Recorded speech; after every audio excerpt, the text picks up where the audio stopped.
Kicking off the list at number 10, dark dining. I don't know about you, but I can't eat in the dark. I need to see every single bite that I'm eating, okay? Call me crazy.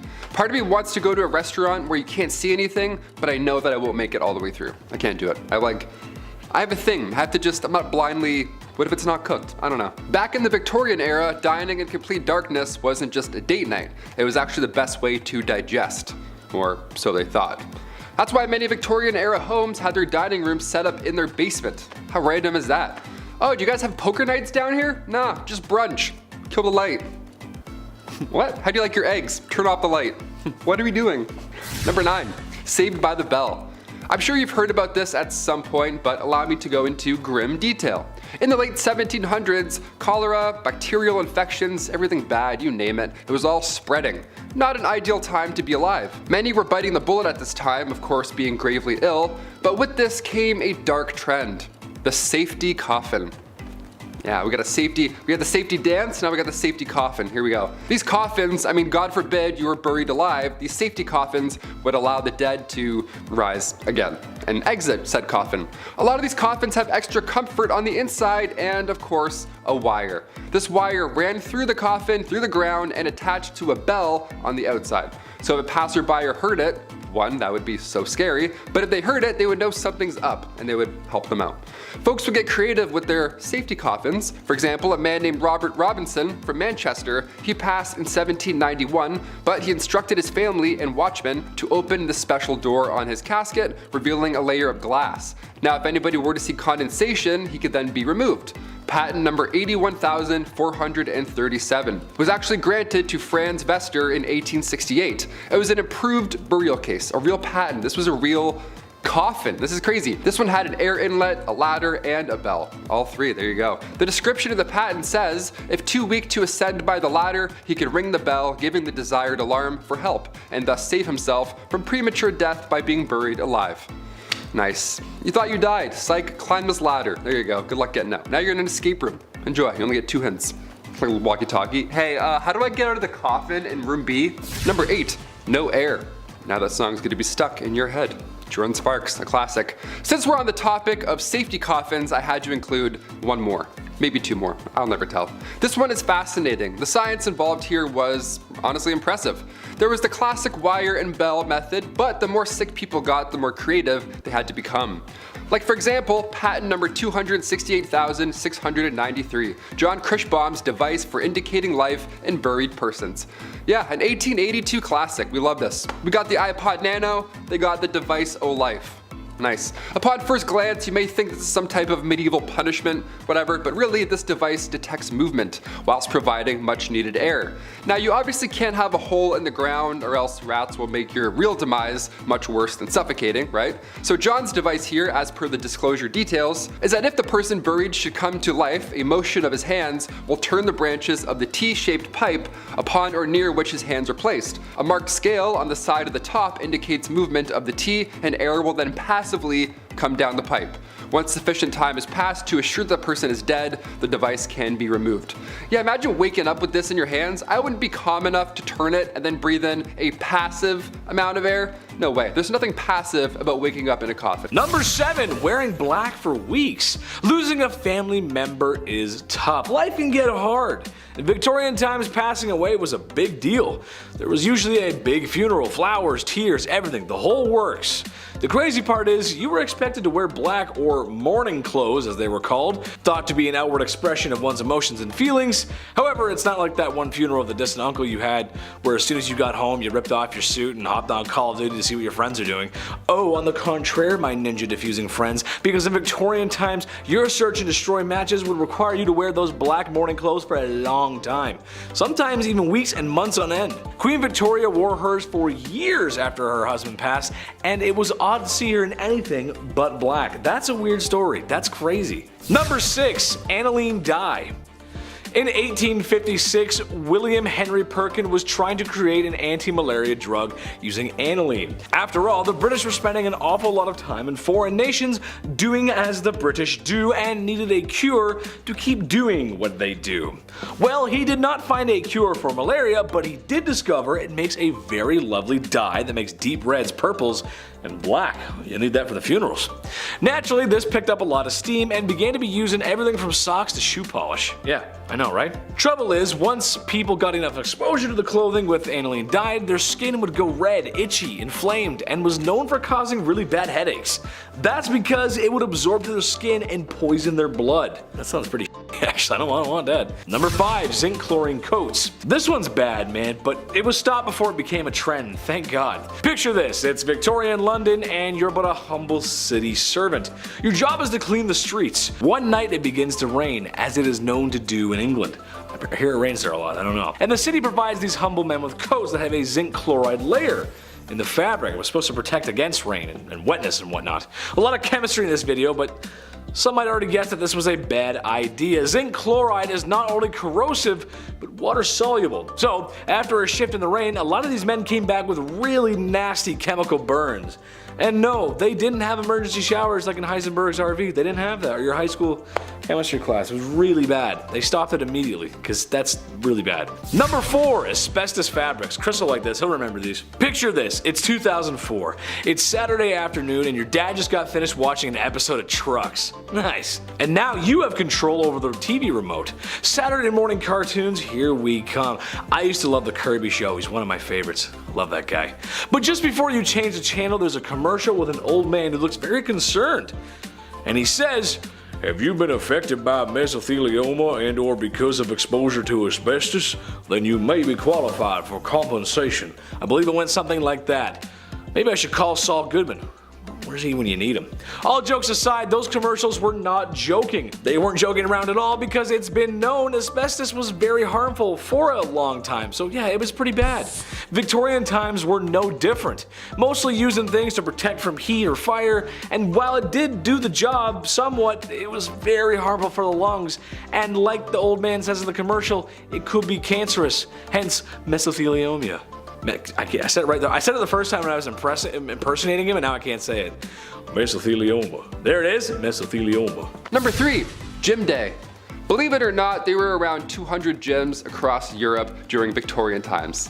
Yeah, just like 6 good lives. You're like, what's this about? Even Victorian dudes skip leg day. How great is that? Okay, it's not just you. These gyms weren't bright, they weren't open, they weren't well ventilated, they weren't motivating, and definitely not safe. None of those, definitely not. No, Victorian gyms were reserved for the upper class, obviously. Grab your pocket watch and blazer, Ezekiel, we're doing squats today. These machines also were not ideal. They were designed as antiques first rather than their purpose. Also, half of these look like saw traps. Like, are you kidding me? No way I'd bend my arm around any of these devices, no way. All those wooden wheels? No. I'll stay weak and brittle, thank you. Number 2, ghost photography. Had to look back, I don't like talking about ghosts. As if the reanimated corpses coming back to life while they were ringing a bell wasn't scary enough. Yeah, let's talk about 1800s ghost photography. The camera was a hot new invention at this time, so tales of ghosts and spirits were now easily believed. Yeah, obviously, when you have a photo of a see-through woman, you're like, that's pretty terrifying.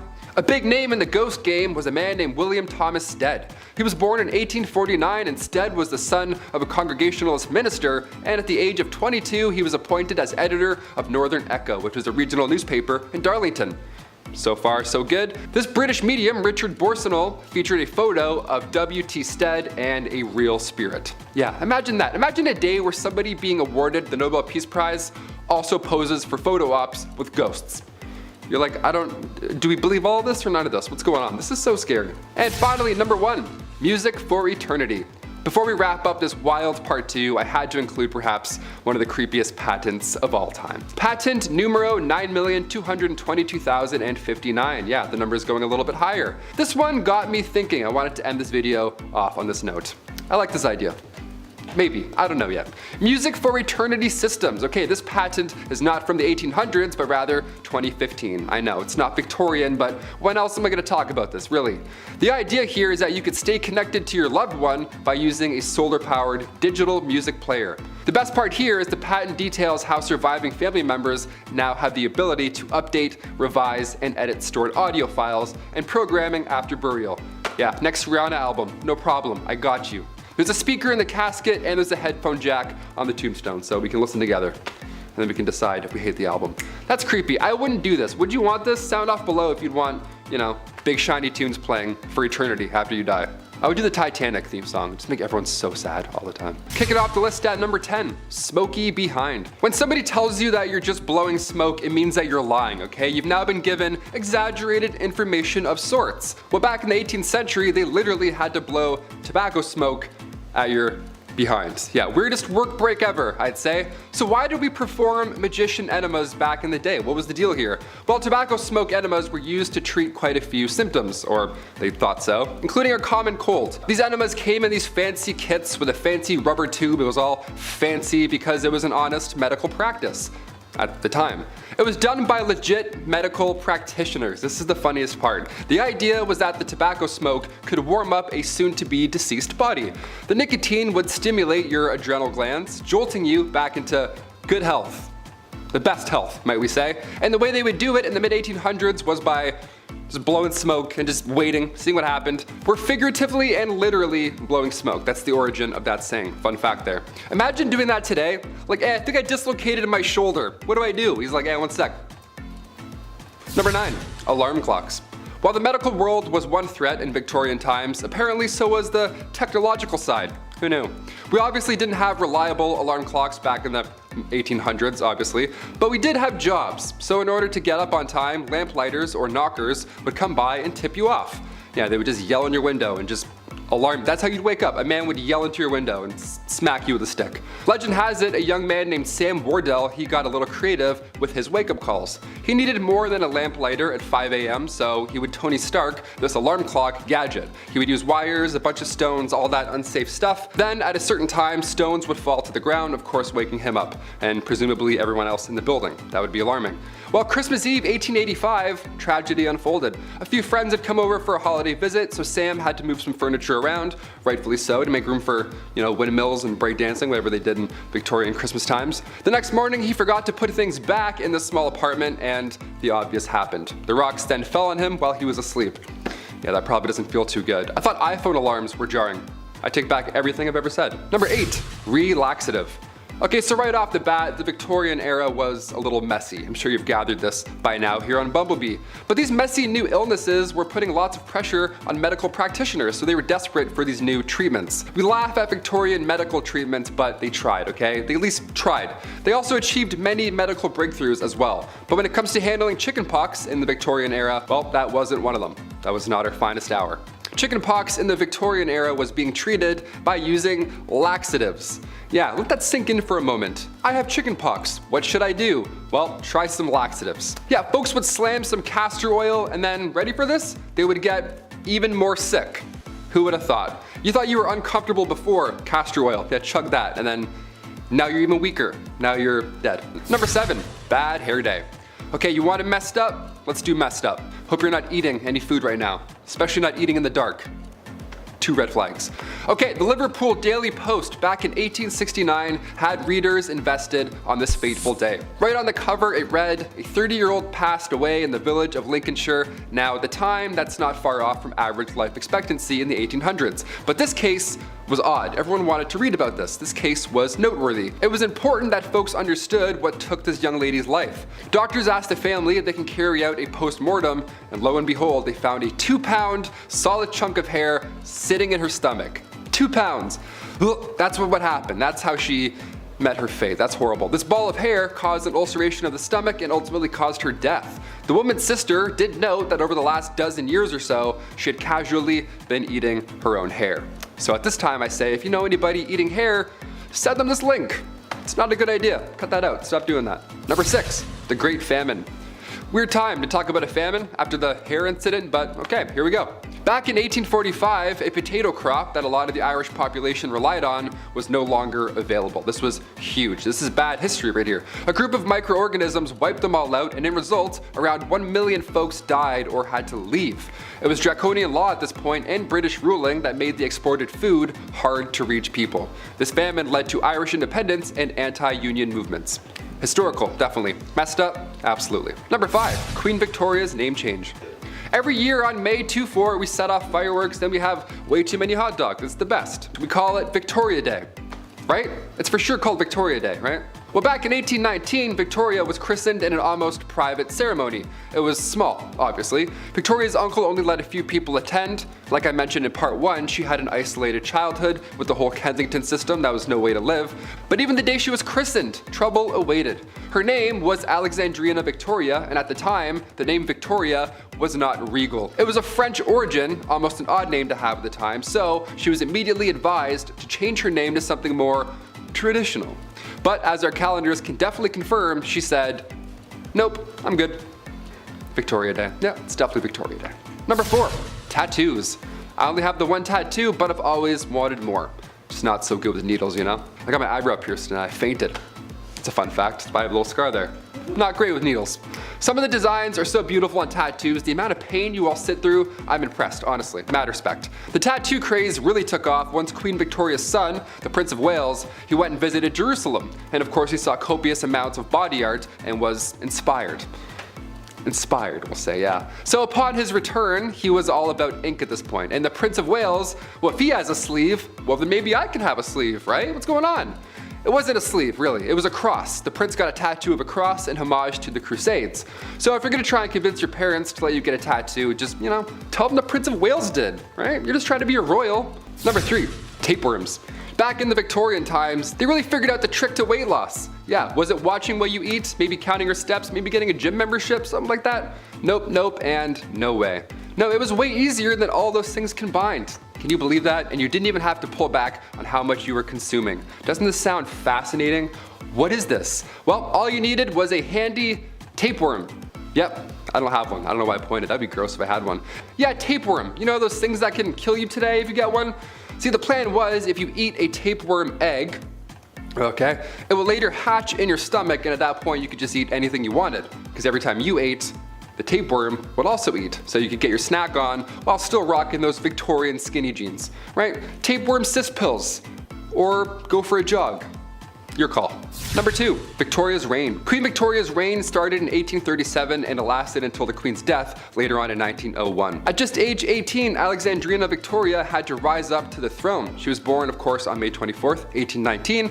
Queen Victoria was 5th in line when she was born, so right off the bat, it was actually highly unlikely that she would ever get the crown. Then one by one, out of nowhere, all of her family members began passing away suddenly. In 4 years, 3 of Victoria's cousins passed away, and then her father and grandfather both died a week apart from each other. So by the time 1830 rolled around, Victoria was only 11 years old, and already she was next in line for the throne. That's how fast it happens. So as if that wasn't already stressful enough, Victoria was brought up under the Kensington system, which if you haven't heard of before, it's pretty awful. Victoria's mother, Duchess Victoria of Kent, she created this Kensington system to control her daughter. She literally isolated the child from mates or family members, anything fun or social, you name it. Her mother did this to keep her pure, of course, to keep her the most pure lady. This system sounds awful. Her mother would monitor her every action, including who she can see or speak to. Victoria only had 2 playmates growing up. That's it. I'm like, hey, me too. She had her half-sister, Princess Fedora of Leamington, and the Duchess attendant Sir John Conroy, his daughter, Victoire. I mean, only 3 friends growing up, that's cruel. She shared a room with her mother until she was finally queen. Yeah, she couldn't walk down the hallway alone at any point. She had to always walk with her mother by her side, even to the washroom. That's crazy.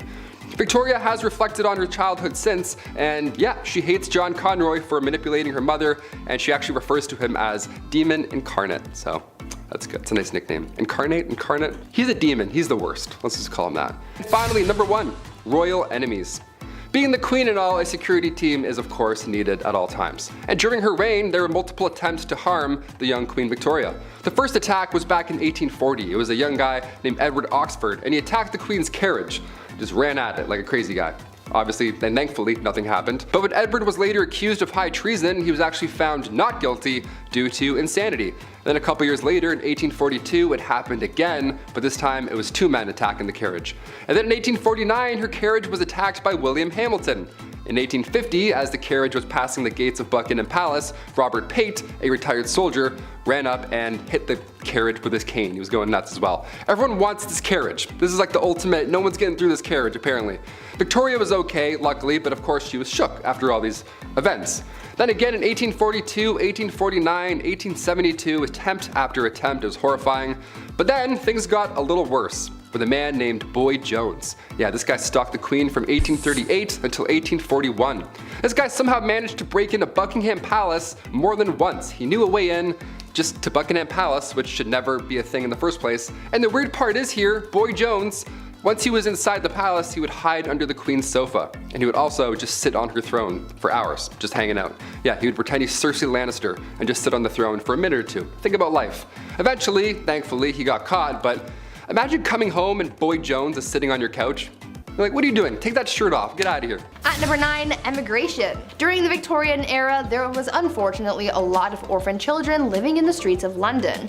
It became a pretty big problem because of the sheer amount of young people without homes or families. It was estimated that around 30,000 children were living on the streets in London in 1869.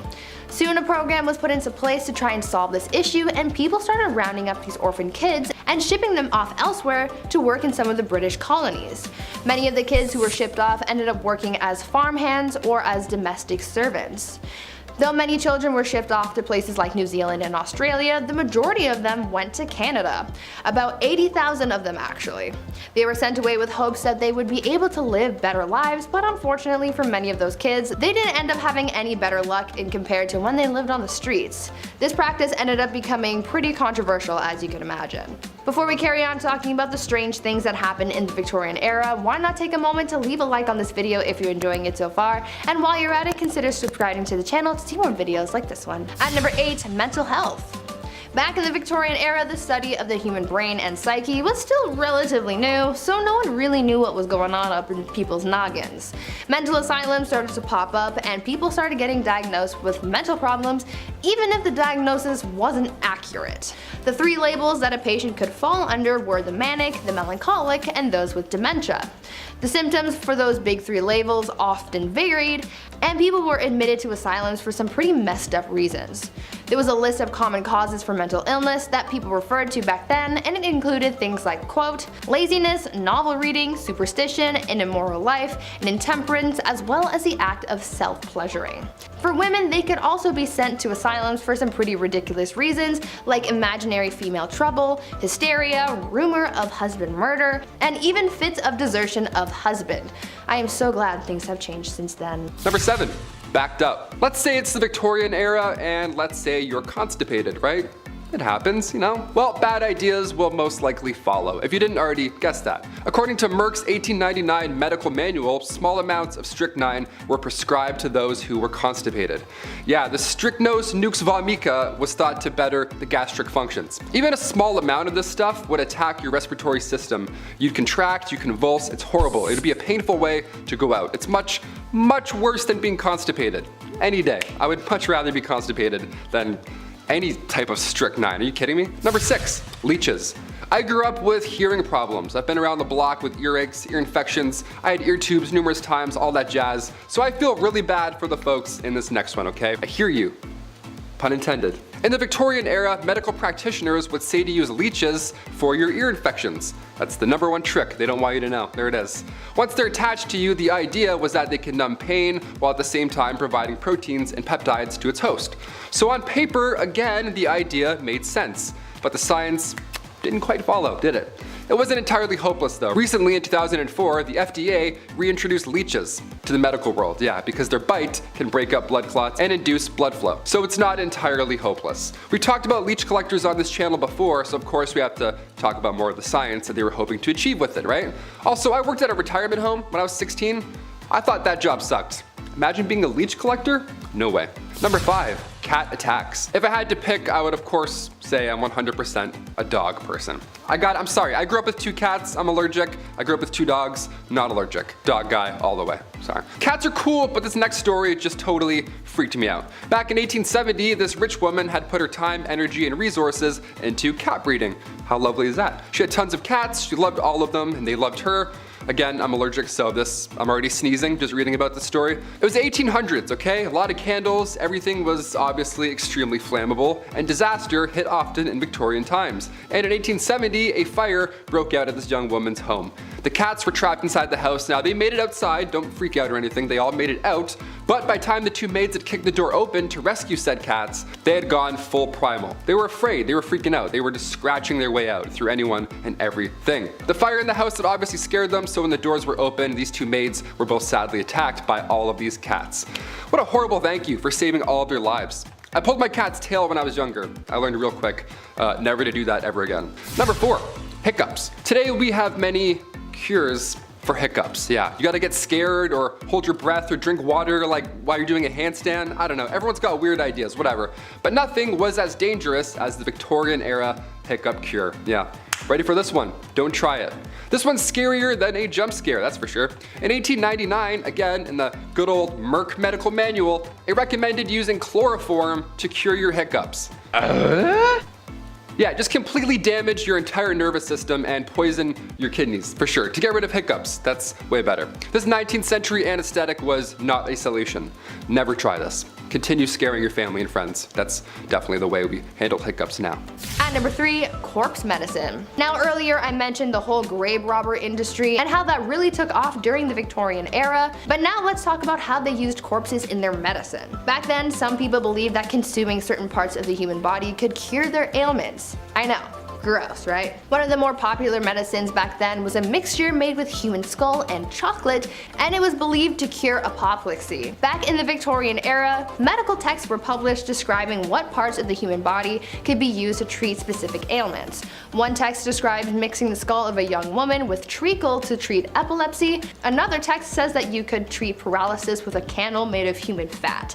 Apparently, executioners were linked to this type of medicine as they would, execute someone and then use the remains to become a doctor and treat people's illnesses. Imagine Grey's Anatomy, but with Victorian medicine. Sounds like an interesting thing to watch, but also probably not to experience. At number 2, mummies. Speaking of dead people though, people from the Victorian era were oddly fascinated with mummies. I mean, I can understand the fascination to a certain extent because they're old and cool, but of course, these people just had to be extra weird and take that obsession with mummies to heights that they didn't need to be. People used ground up mummies to make paint, pieces of mummies were sold in jars, and they were even used in advertising. One candy shop put a mummy on display in the store, claiming that it was the daughter of a pharaoh who saved baby Moses. I mean, that's weird, right? I understand that this was all happening as archaeologists were starting to uncover lost treasures and secrets from Egypt, but I mean, a mummy in a candy shop? Seems a little much. And finally at number 1, baby farmers. Now for what I believe is probably the most disturbing thing from the Victorian era, baby farmers. Basically, this was an industry of women who would take unwanted babies and either take care of them, give them to new parents, or unfortunately have them disposed of. One famous case of the darker side of baby farmers comes from a woman named Amelia Dyer. She was known to have charged women a lot of money to take their babies off their hands, but unfortunately the children wouldn't survive Amelia's care. It is believed that Amelia was responsible for the passings of hundreds of babies, making her one of the biggest monsters of the Victorian era. Number 10, the cholera belt. This is just so silly to me. While the Victorian era seems like a long time ago, it's really only like 3 to 4 people ago. So yeah, your grandparents or maybe even your great-grandparents could have experienced a life like this. As we all know, disease was rampant back then, and thank God we're a little less gross now, am I right? Well, cholera was quite the tummy bug going around back then, causing upset stomach, indigestion, and the Oregon Trail's favorite, diarrhea. Ooh, no thanks. So the people of Victorian times came up with something that, well, wasn't only functional, but fashionable too. Very nice. The cholera belt was a piece of red fabric that was to be wrapped around the belly to keep you warm. That's because people thought having a cold belly caused cholera. Because yeah, that definitely gives you cholera. Yeah, for sure. Yeah. That's what does it. It's not. It's a sickness. It's a virus. Number 9, Scheele's Arsenic Green. For some reason, green was all the rage back in Victorian times.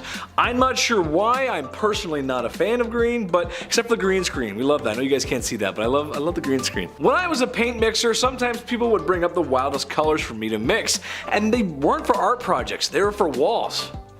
So weird, but I digress. There was a common color back then called Scheele's green.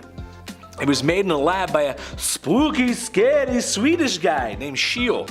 Go figure. This color was used in everything: dresses, fabric, paint, you name it.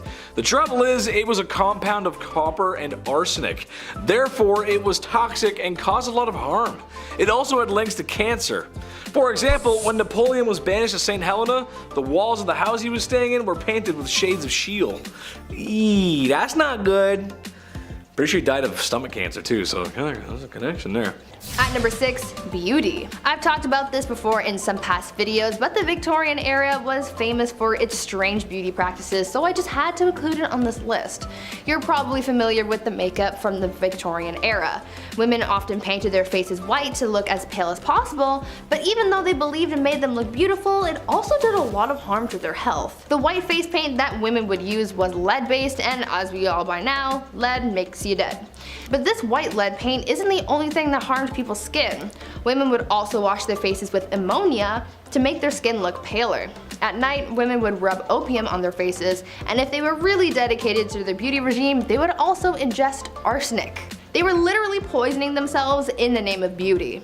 Women would also use mercury on their eyebrows and eyelashes, and would use lemon juice or belladonna in their eyes, which could cause blindness in some people. Once again, I'm glad things have changed. At number 5, no divorce. Nowadays, divorce is quite common. All you have to do is sign a paper and you're done. But back in the Victorian era, before the Matrimonial Causes Act of 1857 allowed divorce, people had to find different ways of getting rid of their spouses. After all, just because there was no divorce doesn't mean that everyone was happy in their marriages.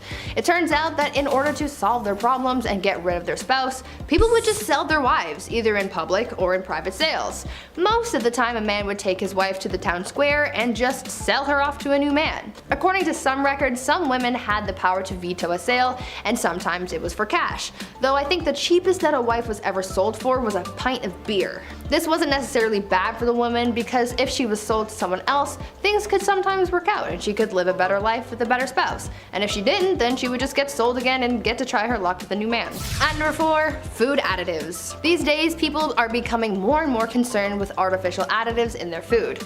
All natural, organic, pesticide, and hormone-free food is becoming more and more popular, but back in the Victorian era, people were putting all kinds of additives in their noms, and a lot of it was really, really bad for you. Like, we're talking deadly. Chalk and alum were often added to bread dough to make it whiter, and sometimes pipe clay, plaster of Paris, or sawdust was added to the mix as well.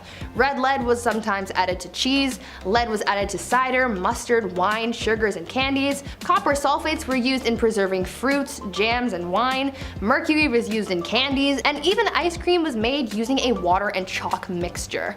All of these unsafe ingredients are actually what prompted the food safety industry, because no matter what's going on, you shouldn't be eating lead, chalk, and mercury. Number 3, radium makeup. Okay, sure.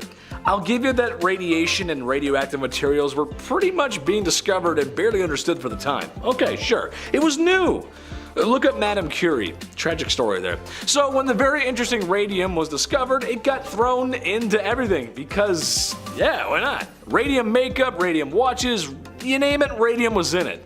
While at first exposure to radium, you'd be fine, not too much to worry about. However, after years of direct physical contact on the skin, yikes, there's going to be a problem. It's radioactive. It's the reason why you shouldn't get too many X-rays. Not that it's radium, I'm just saying radiation in general is not good for you. Not much to explain in this one, except it was used and manufactured in women's makeup, and they used it, and I'm sorry, that's just rough. Number 2, mercury hats.